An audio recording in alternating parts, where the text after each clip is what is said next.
बिस्मिल्लाहिर्रहमानिर्रहीम रब्बि इश्रह ली सदरी व यस्सिर ली अमरी वहलुल उक़दतन मिन लिसानी यफ़क़हू क़ौली। आज के इस प्रोग्राम में मैं हूं आपका मेज़बान वसीम चौधरी। रोज़ाना एक नया प्रोग्राम आपके लिए लेके आते हैं एक नए टॉपिक के साथ।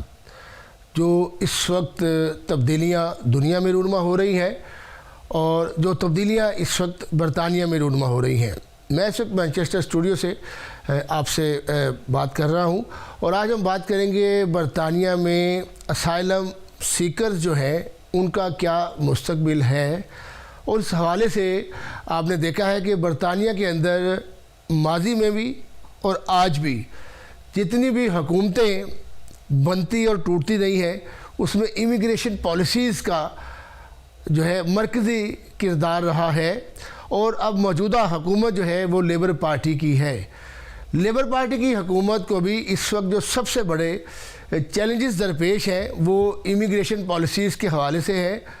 एक तो समाल बोर्ड से जो लोग जो है अभी तक 2026 तक दाखिल हो रहे हैं, हम इस पर भी बात करेंगे। लेकिन जो ऑलरेडी इस मुल्क के अंदर लोग साइलम पर हैं और साइलम पर होने के बाद इस मुल्क में आपने देखा पिछले दिनों बहुत ज़्यादा जो है वो मुजाहरे किए गए कि वो जिन होटल्स में रह रहे थे, जहाँ पर उनको पनाहगाह दी गई, जहाँ पे उनको क़याम और ताम का बंदोबस्त किया गया था, उस पर बहुत ज़्यादा प्रोटेस्ट हुए थे, जिस पर हुकूमत लेबर पार्टी जो बड़ी इमिग्रेशन दोस्त पॉलिसीज़ के हवाले से जानी पहचानी जाती थी और बड़ी ज़्यादा लोग जो थे इमिग्रेंट्स कदर करते थे कि लेबर पार्टीज़ की जो पॉलिसीज़ है बड़ी दोस्ताना पॉलिसीज़ हैं। लेकिन इस बार जो है जो होम सेक्रेटरी शबाना महमूद हैं उन्होंने ऐसी पॉलिसीज़ बनाई हैं जिससे आपने देखा कि बहुत ज़्यादा उन पर सवालात उठ रहे हैं। इवन कि लेबर पार्टी की अपनी हुकूमत के जो मिनिस्टर्स हैं, जो एमपीज़ हैं, वो भी सवाल उठा रहे हैं कि इससे इन लेबर जो पॉलिसीज़ की जो इमिग्रेंट्स के ऊपर बनाई गई थी उससे काफ़ी जो है मकबूलियत लेबर पार्टी की कम हो रही है। और आपने देखा कि कुछ सीटें भी जो बाई इलेक्शन की थी वो लेबर पार्टी ने लूज़ की है। अब 7 मई को भी इलेक्शन हो रहे हैं तो लेबर पार्टी को काफ़ी तनकीद का सामना है जो इमिग्रेशन साइलम्स के हवाले से, इलीगल इमिग्रेंट्स के हवाले से काम करने पर और इस मुल्क में पनाह देने पर और रोकथाम ना होने पर उनको क्रिटिसाइज़ किया जा रहा है। तो इस पर हम बात करेंगे कि बरतानिया के अंदर जो साइलम सीकर हैं क्या वो काम कर सकते हैं। अब साइलम सीकर्स की भी कंडीशंस हैं। कुछ वो लोग जो बरतानिया में आबाद हैं जिनके पास वर्क वीज़ा है और उन्होंने साइलम क्लेम कर दी है। एक तो वो लोग हैं, क्या वो काम कर सकते हैं। दूसरा वो लोग जो बरतानिया में गैर कानूनी तौर पर दाखिल हुए और उन्होंने साइलम क्लेम कर दिया। फिर एक तीसरी कैटेगरी में वो लोग आते हैं जो इस मुल्क में किसी भी वीज़े पे आए, विज़िट पे आए, फैमिली पे आए, जिस तरह दीगर कैटेगरीज़ हैं, तो उन्होंने साइलम क्लेम कर दिया है। क्या जो ओवरस्टे हो गया है बंदा, उसने साइलम क्लेम किया है, वो काम कर सकता है।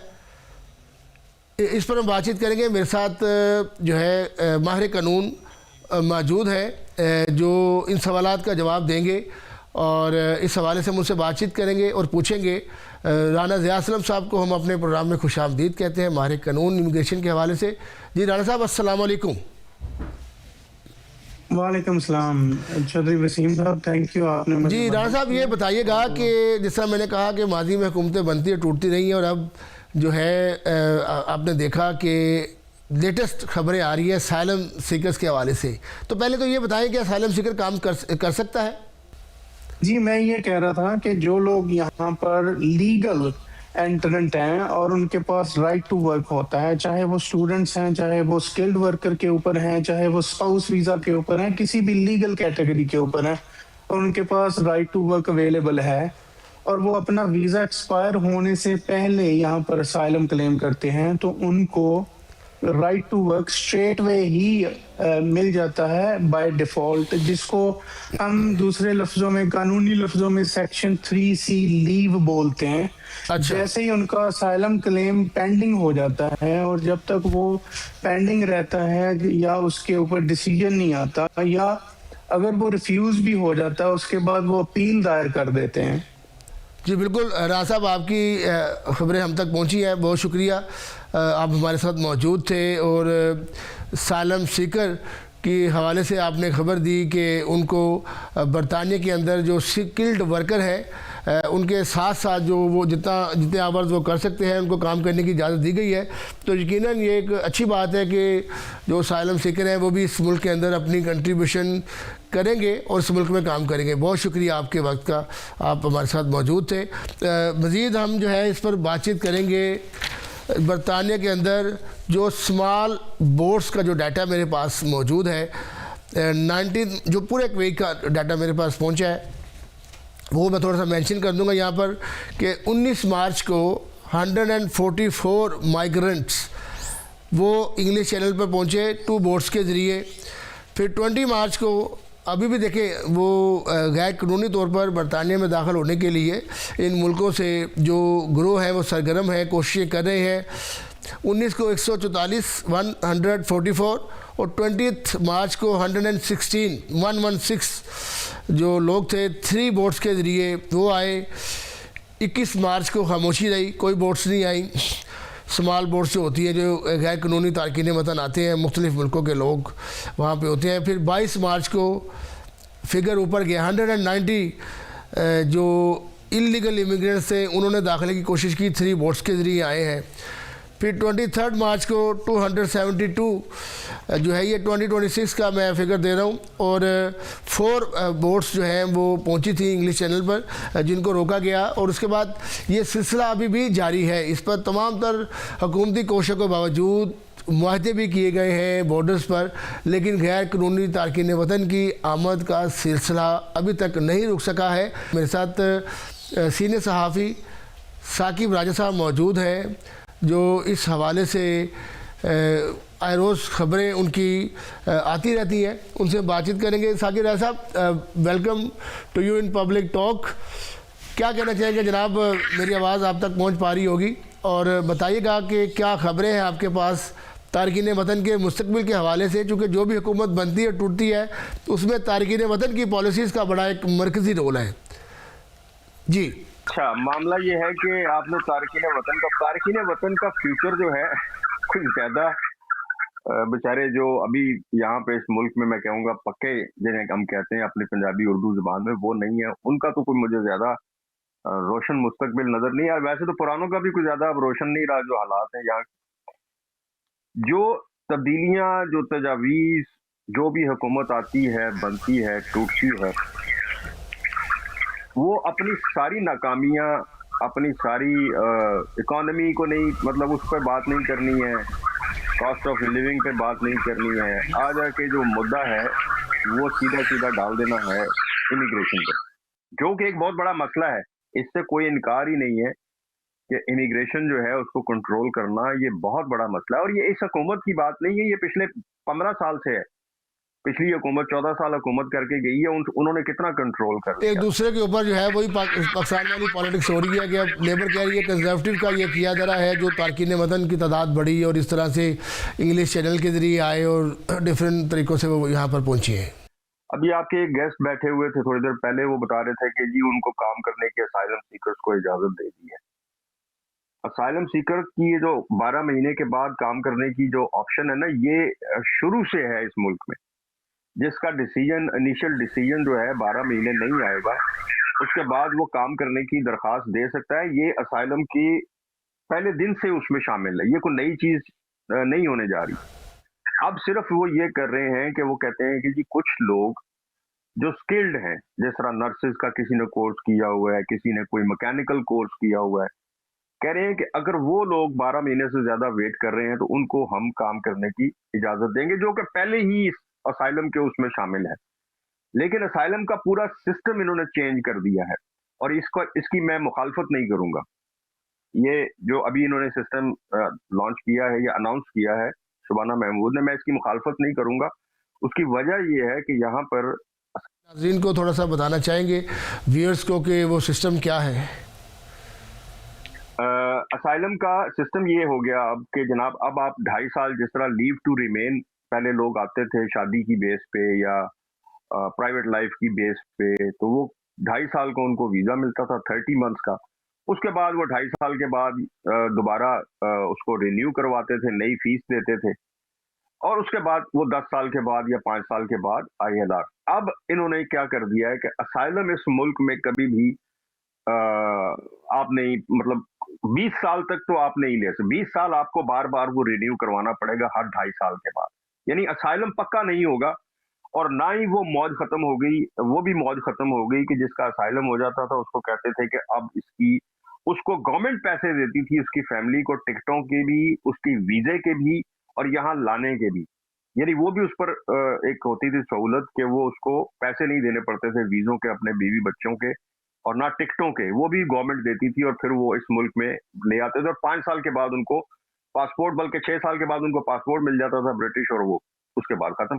अब हुआ क्या है, असल नुकसान जो हुआ है ना, वो ये नहीं हुआ कि वो 20 साल के बाद, अब 2.5 साल के बाद रिन्यू करवाएगा। पहले तो ये है कि 2.5 साल के बाद वो फिर दोबारा पूरा प्रोसेस करेगा असाइलम का, वो साबित करेगा कि हाँ मुझे खतरा है जिस मुल्क में मैं जाना चाहता हूँ।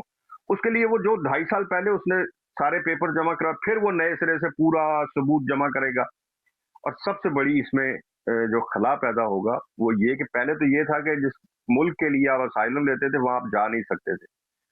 अब क्या हो गया है कि अब 20 साल आप उस मुल्क नहीं जा सकते, क्योंकि 20 साल पहले तो आपने इस मुल्क में रहना है, और अगर 20 साल के दौरान आप बीच में कहीं उस मुल्क चले गए तो वो पूछेंगे आप तो होके आए हो उस मुल्क में, इसका मतलब है कि खतरा खत्म हो गया। उसी दिन वो वीजा कैंसिल करेंगे और कहेंगे चलो जी जहाज पे बैठो वापसी करो। ये असाइलम का बहुत, ये लोग जो है ना इस पे ज्यादा बात नहीं कर रहे, ILR पे कर रहे हैं, लेकिन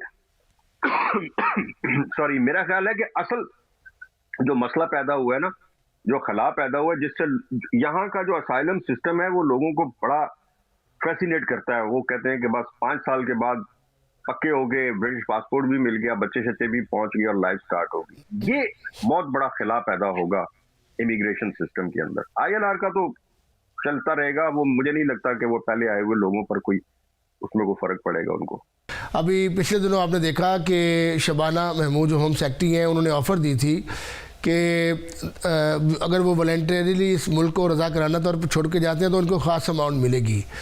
तो इस हवाले से कोई फिगर सामने आए या कोई अपडेट सामने आया? चूँकि इस हवाले से जो गवर्नमेंट के अपने ही लोग हैं वो भी क्रिटिसाइज़ कर रहे हैं, बाई इलेक्शन की सीटें आ रही हैं तो उनको पता लग गया है कि इमिग्रेशन पॉलिसी की वजह से हमारी जो मकबूलियत है उसमें कमी आ रही है। अब 7 मई को इलेक्शन भी है तो उस हवाले से भी बहुत बड़े चैलेंजेस का सामना है। उसमें कुछ नई पार्टियां जो हैं वो एग्जिस्ट करना शुरू हो गई हैं इनकी कमज़ोर इमिग्रेशन पॉलिसी की वजह से। क्या कहना चाहेंगे? देखें, ILR की आपने जो बात की है उसमें मैं सीधी सीधी आपको बताऊं कि इन्होंने जो नई तजावीज़ पेश की हैं, आप मैनचेस्टर में रहते हैं, आपको भी पता है कि 100 साल पुरानी सीट ग्रीन पार्टी ने इनसे छीन ली है। और ये दूसरे नंबर पे भी लेबर नहीं आई, ये तीसरे नंबर पे आए। हाँ जी। दूसरे नंबर पे रिफॉर्म पार्टी आई। इससे साबित क्या होता है कि जो तीसरे नंबर पे आने की वजह ये है कि जो लेबर का वोट था वो सारा ग्रीन को पड़ा है, और उन्होंने इस बात को एक्नॉलेज किया कि ये वोट वो लोग दे रहे हैं जो इमिग्रेशन पॉलिसीज पे सख्त नाराज हैं। अब इसका सबूत एक और है। अब इसका सबसे बड़ा सबूत ये है कि कल इनकी एक रिपोर्ट आई है लेबर पार्टी की, डेंटन और वो जो गॉर्टन का जो इलेक्शन था उसकी एक इन्होंने कमेटी बनाई थी लेबर पार्टी ने कि यहाँ शिकस्त की वजह क्या हुई है। अब उस शिकस्त की वजह जो है, जो इनकी कमेटी ने जो अपनी तजावीज़ और जो पेश की है रिपोर्ट, उसमें इन्होंने कहा है कि मिडिल क्लास तबका जो है, मिडिल क्लास जिसमें वाइट भी शामिल है, उन्होंने लिखा हुआ है कि मिडिल क्लास वाइट तबका जो है उसने वो खुश नहीं है लेबर से, और उन्होंने भी हमारे अगेंस्ट वोट दिया है। अब उनके पास चूंकि ऑप्शन नहीं थी रिफॉर्म की, वो हमारी पार्टी भी, जो हमारे पार्टी कह रहा हूँ, हमारे जो अपनी कम्युनिटी है वो भी नहीं जाती रिफॉर्म की तरफ, तो उनके पास सबसे बड़ी ऑप्शन थी ग्रीन पार्टी। और उसकी वजह से इनको एक तारीखी, बल्कि यहाँ का मीडिया, यार हम तो चले पाकिस्तानी मीडिया ना, हम तो कहते भी रहे तो हमारी क्या वक़्त है, यहाँ का ब्रिटिश मीडिया जो है वो इस शिकस्त को लेकर रोजाना इनसे एक सवाल इनके लीडरों से पूछता है कि ਤੁਹਾਡੇ ਨਾਲ होया की है, ये आपके साथ हुआ क्या है, ये क्या हो क्या गया, और इनके पास कोई जवाब नहीं है। एंजेला रेनर तनकीद कर रही है कि भाई, और एंजेला रेनर जो है ना डिप्टी प्राइम मिनिस्टर रही है, लेकिन उसका हल्का मैनचेस्टर का है, वो खौफजदा हो गई है कि होया की है। मतलब एंजेला रेनर जो है वो एस्टन से गालिबन इलेक्शन लड़ती है, ग्रेटर मैनचेस्टर में आता है वो। डिप्टी प्राइम मिनिस्टर उन्होंने देख लिया है कि यार ये हुआ क्या है हमारे साथ, ये पार्टी के साथ बाई इलेक्शन में हमारे साथ हो गया, और अब 7 मई को बलदियाती इलेक्शन आ रहे हैं। बर्मिंघम से जो रिपोर्ट्स आ रही हैं बलदियाती इलेक्शन की, वो कह रहे हैं जी कि ग्रीन पार्टी वहां पर भी लेबर का ग्राफ जो है बहुत नीचे चला गया, और मैनचेस्टर में भी यही होगा, ब्रेडफोर्ड में भी यही होगा। लेबर गवर्नमेंट की इमिग्रेशन पॉलिसी है वो सख्त असरअंदाज हो रही है वोटर्स के ऊपर। एक सतह पर जो इमिग्रेशन, जिस तरह समाल वोट्स आपने देखा कि अभी तक बंद नहीं हुई है। लास्ट वीक के मैंने फिगर दिए हैं, तकरीबन 600 के करीब जो थे वो लोग, बल्कि ज़्यादा उससे, वो 19 से 25 मार्च के दौरान उन्होंने इंग्लिश चैनल पे आए हैं। तो अभी ये मसाइल हैं। फिर आप देखें कि यूक्रेन के पनाहगज़ीन यहाँ पे है, अफ़गानिस्तान के हैं, इराक़ के हैं, फिर साइलम सीकर्स हैं। तो यकीनन हुकूमत के ऊपर बहुत बड़ा बोझ है इनको रिहाइश देना, इनका खाने पीने का बंदोबस्त करना। लेकिन ये एक अच्छी खबर है कि इनको अब जो साइलम सीकर हैं उनको अब काम की जो है वो इजाज़त दी गई है कि स्किल्ड वर्कर की तरह ये भी काम कर सकते हैं। अच्छा, दूसरा ये है कि जो मैंने पहले भी सवाल किया था कि जो हुकूमत ने कहा था कि वॉलेंटरी तौर पर जो जाएगा, रज़ा कराना तौर पर वॉलेंटरली, उसके लिए अमाउंट रखी थी, फैमिली के लिए भी और उसके लिए भी। तो उस हवाले से कोई ख़बरें सामने आई हैं कि कितने लोग उन्होंने अपना नाम दिया हो या जाना चाहते हो पैसे लेकर वापस? अच्छा, हाँ सॉरी, मैं आपका वो सवाल शायद बीच में से मिस कर गया। वो 150 इनिशियल पायलट प्रोजेक्ट था, वो जो 40,000 पाउंड वाला और 10,000 फीकस वाला, वो पायलट प्रोजेक्ट था शबाना महमूद का। 150 खानदानों को इन्होंने राब्ता किया है। अच्छा। और उनको लेटर मिल गए हैं, मतलब 150 खानदानों को वो लेटर मिले हैं। वो लेटर लोगों ने मिलने के बाद उस पर ये अभी तक इन्होंने गवर्नमेंट ने नहीं बताया कि कितने लोग जो हैं उसमें से तैयार हो गए हैं जाने के लिए और कितने नहीं जा रहे हैं। अब सच्ची बात ये है कि जो 150 खानदान हैं उसमें कोई 2 हो सकता है कि 2 लोग हों या 3 हों, मैक्सिमम 3 ही होंगे या 3 से ज्यादा ही होंगे या मिनिमम 3 होंगे, क्योंकि फीकस तो इन्होंने 10,000 रखा है। अब जो नहीं जाएगा 150 खानदानों में, उनको 7 दिन का टाइम दिया। हाँ, ये सॉरी, मैं इसमें एक और चीज मिस कर गया। जिनको लेटर मौसूल हुए हैं उनको 7 दिन का टाइम दिया गया है कि अगर आप 7 दिन में ये ऑफर कबूल कर लेते हैं तो हम आपको पैसे देके वापस भिजवा देते हैं। 7 दिन का आपके पास टाइम है सिर्फ सोचने का, या तो आप ऑफर कबूल कर लेंगे, 7 दिन के बाद फिर आपको डिपोर्ट कर दिया जाएगा। यहां तक कहा गया कि शबाना महमूद ने कहा कि हम बेशक बच्चे भी हों किसी की फैमिली में तो उनको भी पकड़ कर डिपोर्ट करेंगे, छोड़ेंगे किसी को नहीं। तो ये एक इसमें अपडेट थी कि 7 दिन का टाइम दिया गया था। अब उसमें जाहिर है हम तो गवर्नमेंट के फिगर पे डिपेंड करते हैं ना। गवर्नमेंट जब हमें फिगर देगी कि जी कितने लोग जो हैं, कितनी फैमिलीज 150 खानदानों में वो वापस चली गई हैं, कितनों ने इनकार किया है, और जिन्होंने इनकार किया है कितने लोगों को डिपोर्ट किया गया है। आज मेरा ख्याल है कोई एक शायद खबर किसी छपी नहीं, शायद होम ऑफिस की तरफ से एक खबर आज जारी हुई है, मैं ट्विटर पे देख रहा था कि इन्होंने को फोर्स बनाई है शायद नई, इस तरह के जो केसेस हैं उनको डील करने के लिए, डिपोर्ट करने के लिए और रेड करने के लिए ये कोई नई फोर्स एक तश्कील दी है, उसका कोई नया नाम रखा है। अब उसकी डिटेल जो है वो भी जाहिर है जब तक गवर्नमेंट देगी नहीं किसी जगह पे, ना तो अभी तक असेंबली में कोई ऐसी बात हुई है, ना शबाना महमूद की कोई स्टेटमेंट आई, क्योंकि ये ईरान वार की वजह से ये इमिग्रेशन वगैरह जो है ये सारी नीचे चली गई। इस वक्त कॉस्ट ऑफ लिविंग के क्राइसिस पैदा हो गए हैं मुल्क में। तो मैं तो कल भी असेंबली जी बात की कार्रवाई देख रहा था जी। प्राइम मिनिस्टर जो के क्वेश्चन आंसर का सेशन था, उसमें तमाम लोग उनसे कॉस्ट ऑफ लिविंग और ये फ्यूल प्राइसेस, गैस प्राइसेस पर बात कर रहे थे। उसमें हमारे एक बहुत बड़े लीडर है यहाँ के, नाइजल फराज साहब, वो खड़े हुए और उन्होंने भी एक सवाल हमेशा करना होता है, उन्होंने भी सवाल किया। तो वो उन्होंने स्टार्ट ही इस बात से लिया कि स्टॉप द पोर्ट्स। तो जब बात चल रही है गैस बिजली के, यहाँ पे लोग तंग बैठे हुए हैं, उन्होंने फिर वही शुरू कर दिया कि स्टॉप द बोट्स। मैं ठीक है स्टॉप द बोट्स, लेकिन ए जड़ा स्यापा पिया हुण गैस बिजली पानी दा, पहले इनू तो डील कर लो। यानी हर मुल्क, हर मसला जो है वो एक ही चल रहा है, बस के जी बस इमिग्रेशन। अच्छा बिल्कुल। अच्छा राजा साहब, ये आपके पास कोई फिगर मौजूद है कि इस वक्त कितने इलीगल माइग्रेंट्स बरतानिया में मौजूद हैं, कितने असाइलम सीकर्स हैं और उनका अब क्या मुस्तकबिल है? जिस तरह आपने कहा कि मुस्तकबिल तो बड़ा उनका, अब वो जो है वो कोई मुस्तकबिल रोशन नज़र नहीं आ रहा, अब वो वापस उनके मुल्कों में भेजने की तैयारी हो रही है, तो इस हवाले से क्या खबर आपके पास है? यार जो अब पता नहीं आप इलीगल से आपकी क्या मुराद है। जो एक फिगर है कि इलीगल कि जिनका कोई रिकॉर्ड नहीं है, हाँ जी। यानी वो इनके किसी सिस्टम में नहीं है, वो तो तकरीबन कोई पता नहीं 2.5-3 लाख के करीब इन्होंने बताया था कुछ अर्सा पहले। उसके बाद कोई फिगर अपडेट नहीं हुई। लेकिन जो लोग इनके सिस्टम में हैं, सिस्टम से मुराद ये है कि वो अपनी अपील का राइट खो चुके हैं, उनके यहाँ रहने की उनके पास कोई और वजह नहीं है, उन्होंने अपील की हुई है तो वो भी खारिज हो गई है। यानी अब वो किसी उन्हीं में ये 150 फैमिलीज थी पायलट प्रोजेक्ट में, जिनका अब कोई राइट नहीं रह गया, यानी उनकी अपीलें खत्म हो चुकी हैं, उनके पास कोई नया केस भी नहीं है। सो फिगर उनकी जो है, जो इनके सिस्टम में, वो भी तकरीबन 2.5 लाख के करीब है। अच्छा, काफी ज्यादा फिगर है। असाइलम सीकर्स की तो बहुत बड़ी तादाद है। तो उनको फिर ये जिस तरह अब केयर वर्कर्स के काफ़ी ज़्यादा लोग यहाँ पर अब परेशान हैं, तो उनमें से बहुत सारे लोगों ने असाइलम भी क्लेम किया है, कुछ छुप भी गए हैं, कुछ वापस भी चले गए हैं, कुछ परेशान भी हैं।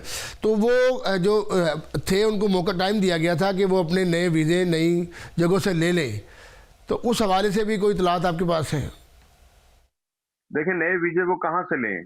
वो जिन कंपनीज के साथ आए थे वो कंपनीज उनको रिन्यू नहीं करके दे रही है। और दूसरी बड़ी बात यह है कि जिन तनख्वाहों पर वो रिन्यू करके दे रही हैं, जिस एनुअल सैलरी के ऊपर, वो उस थ्रेश होल्ड में नहीं आती है जो गवर्नमेंट ने तयन कर दिया है 37,000 या कुछ समथिंग पर ईयर। वो उसमें आती ही नहीं है कि उनको फिर दोबारा रिन्यूअल मिल जाए या उनका रिन्यूअल जो है वो एक्सेप्ट हो जाए। यानी उनको कम तनख्वाहों पे अगर कोई रिन्यूअल देगा भी तो वो किसी काम का नहीं है। पहले तो वो पैसे देंगे अच्छे खासे और वो रिन्यू करवाएंगे, अब तो रिन्यू हो ही नहीं रहे। अगर होगा भी तो उसका थ्रेश होल्ड ही उसका साल का पूरा नहीं होता, तो वो क्या करेगा? रिन्यू करवा के भी वो क्या करेगा? केयर वर्कर को वो कह रहे हैं और स्किल्ड वर्कर को तो वो कह रहे हैं कि जी अगर उसका फ्यूचर ही स्टेबल नहीं है, अगर उसको कह देते हैं कि जी अब आपने 15 साल के बाद आपको ILR मिलेगी, वो 15 साल कहाँ से रिन्यू करवाता रहेगा? तो लोग जो हैं वो अब खुश नहीं है। वो चाहते हैं कि हमें एक तो पता चल जाए कि भाई हमारे ऊपर ये 5 साल वाला सिस्टम चलना है या 15 साल वाला, तो फिर हम अपना जो है रिन्यू करवाएं या आगे जाएं। मुझे बहुत सारी फैमिलीज के सोशल मीडिया पे मैसेजेस आते हैं कि सर बताएं हम क्या करें। मैं उन्हें कहता हूँ भाई लीगल राय तो मैं आपको कोई नहीं दे सकता, ये तो आपकी अपनी मर्जी है कि आपने रहना है या जाना है, या आप अपने हालात घर के देख के आपको पता होना चाहिए कि हम सर्वाइव कर सकते हैं या नहीं सर। लेकिन लोग नाखुश हैं, तंग हैं बेसिकली। बरतानिया में इमिग्रेशन के हवाले से हुकूमतें बनती और टूटती हैं, उस पर हम आज बात कर रहे थे कि इनका मुस्तकबिल क्या है। मुस्तकबिल तो यकीनन जो ये लोग हैं बड़े मुश्किलात से गुज़र रहे हैं। तो मैं राजा साकिब साहब का बहुत शुक्रिया अदा करूंगा कि वो हमारे साथ मौजूद थे। एक बार फिर राना ज़िया असलम जो इमिग्रेशन कवानीन के माहिर हैं। जी राना ज़िया असलम साहब, आपको खुश आमदीद कहते हैं। आपसे बातचीत चल रही थी साइलम के हवाले से कि आज एक खुशखबरी साइलम सीकर्स के लिए आई है। माजी में तो काफ़ी पॉलिसीज़ चेंज हुई हैं जिससे लोग बड़ी जो है वो मुख्तलिफ़ मखबसों का और परेशानियों का और सवालात में मुब्तला है कि अब उनका मुस्तकबिल क्या होगा। लेकिन ये साइलम सीकर के हवाले से बताइएगा कि क्या उनको काम की इजाज़त दे दी गई है?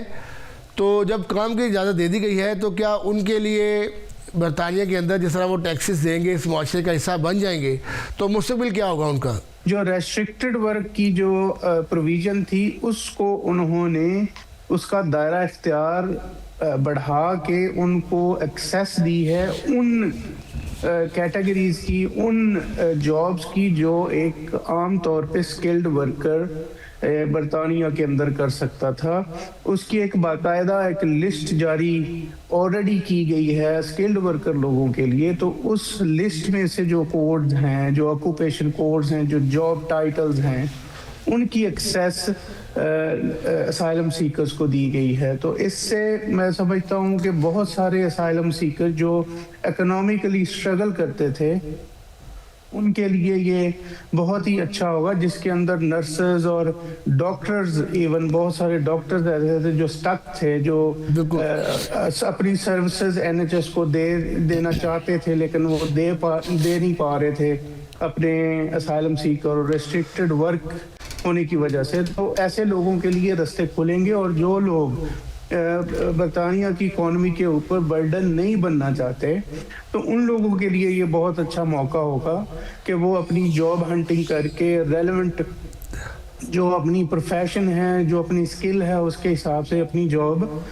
ढूंढ के अपना काम चला सकें। इससे मैं समझता हूँ ये बहुत अच्छी मूव है बरतानवी हुकूमत की तरफ से। इस तरह की जो बहुत ही टाइट इकोनॉमिक सिचुएशन के अंदर, जहाँ पे बरतानवी हुकूमत के अंदर बहुत तनकीद भी की जाती है और उनके बजट कट डाउन की डिस्कशंस होती हैं, और जो असाइलम सीकर्स के लिए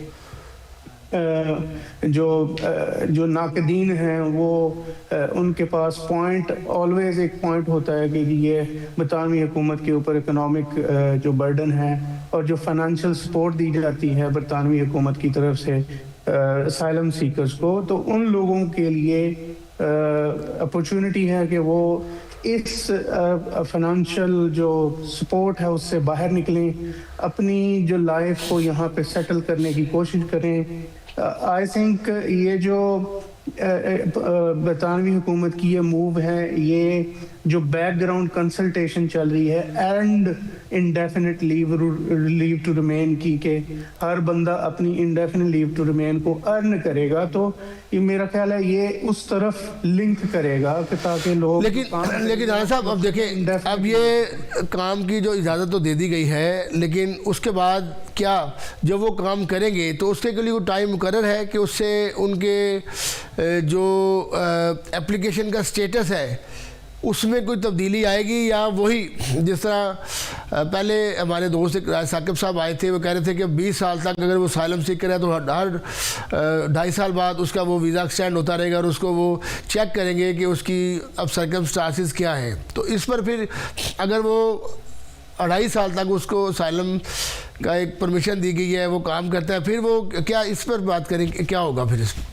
वसीम भाई, यहाँ पे थोड़ी सी इस चीज़ को समझने की ज़रूरत है। जो अभी पॉलिसी की बात कर रहा हूँ, जो इन्होंने एक दायरा कार बढ़ा के उनको एनहांस्ड जो राइट टू वर्क की प्रोविज़न दी है, वे ये उन लोगों के लिए है जब कि उन लोगों को असाइलम उनके अप्रूव नहीं हुए।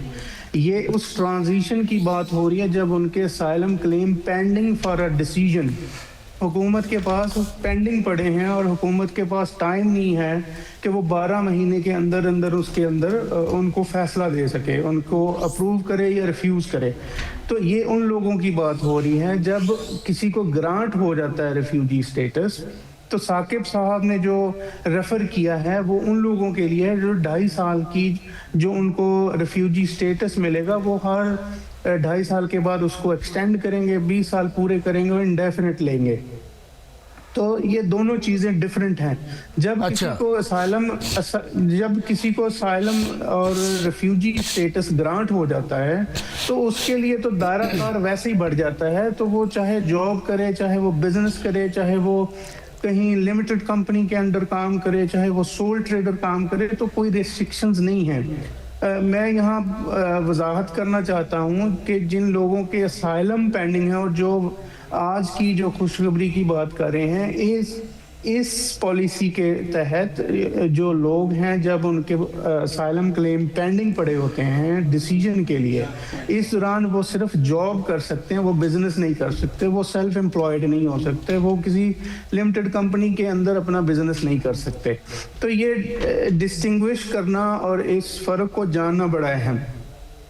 जी बिल्कुल, राणा ज़िया साहब हमारे साथ मौजूद थे, वो इस हवाले से हमें अपडेट कर रहे थे कि जो साइलम सीकर्स हैं बरतानिया के अंदर, उनको स्किल्ड वर्कर्स की तरह वो काम की इजाज़त दी गई है कि वो भी इस मुल्क में रहते हुए एक शहरी की तरह, एक दूसरे जो बरतानवी शहरी हैं वो भी एक अच्छे शहरी की तरह इस मुल्क में काम करें और जो अपनी कंट्रीब्यूशन है टुवर्ड्स टैक्सीज़ और अपने जो अखराजात हैं उसको वो अफोर्ड कर सकें। तो यकीनन ये एक अच्छी मूव है, लेकिन जिस तरह मैंने कहा कि इमिग्रेशन जो पॉलिसीज़ हैं वो बरतानिया में जो बरतानवी हुकूमत है लेबर पार्टी, उनकी आगे की सियासत पर भी बहुत ज़्यादा असरअंदाज होती है। यकीनन जो भी पॉलिसीज़ हुकूमत बनाती है वो मुल्क के मफाद में होती हैं और साथ साथ जो उनकी पार्टी का जो मंशूर है या उसका मफाद है वो भी उन्होंने देखना होता है। चूँकि अब आपने हालिया इलेक्शन की हमने बात की थी, देखा था कि उसमें लेबर पार्टी को इस बना पर जो बाई इलेक्शन थे इसकी हुई कि जो उनकी पॉलिसीज़ थी और सब लोग होम सेक्रेटरी को ज़िम्मेदार ठहरा रहे थे कि इनकी पॉलिसीज़ की वजह से लोग जो ख़ास तौर पर फॉरेन नेशनल हैं वो भी नाला है और जो ब्रिटिश जो यहाँ के लोकल शहरी हैं जो सियाह फार्म अपनी जगह, लेकिन जो सफ़ेद फार्म है वो भी वहाँ पर हुकूमत की पॉलिसी से नाला है। तो हुकूमत के लिए बड़ा मुश्किल था दोनों को राज़ी करना। यकीनन हुकूमत ने मुल्क का मफाद भी देखना है, लेकिन अब यकीनन जब बोझ बढ़ेगा तो पॉलिसीज़ जो है उस पर हुकूमत को भी सोचना पड़ेगा। तो आज के लिए जो हमने बातचीत की है बरतानिया में गैर कानूनी तारकीन वतन और सालम सीकर के मुस्तकबिल के हवाले से, उस पर एक तो अच्छी खबर आपको दे दी है कि जो सालम सीकर हैं उनको काम की इजाज़त दी गई है और बाकी आइंदा आने वाले दिनों में भी बहुत सारी ऐसी इमिग्रेशन पर हुकूमत नज़र रखे हुए हैं, पॉलिसीज़ पर नज़र रखे हुए हैं और जो समाल बोर्ड्स आ रही है उसका सिलसिला अभी रुका नहीं है। लास्ट वीक के दौरान आप देखें तकरीबन 600 से ज़्यादा लोग जो है उन्होंने दाखिले की कोशिश की और मुसलसल लोग आ रहे हैं, लेकिन हुकूमत ने बहुत ज़्यादा स्ट्रिक्ट कर दिया है, किसी को दाखिले की इजाज़त नहीं दी जा रही और काफ़ी सख्ती की जा रही है। इंशाल्लाह अगले किसी प्रोग्राम में नए टॉपिक के साथ आपकी खिदमत में हाज़िर होंगे। तब तक के लिए अपने मेज़बान वसीम चौधरी को इजाज़त दीजिए और अपना ख़ास ख्याल भी रखिएगा जी। तब तक के लिए अल्लाह हाफ़िज़।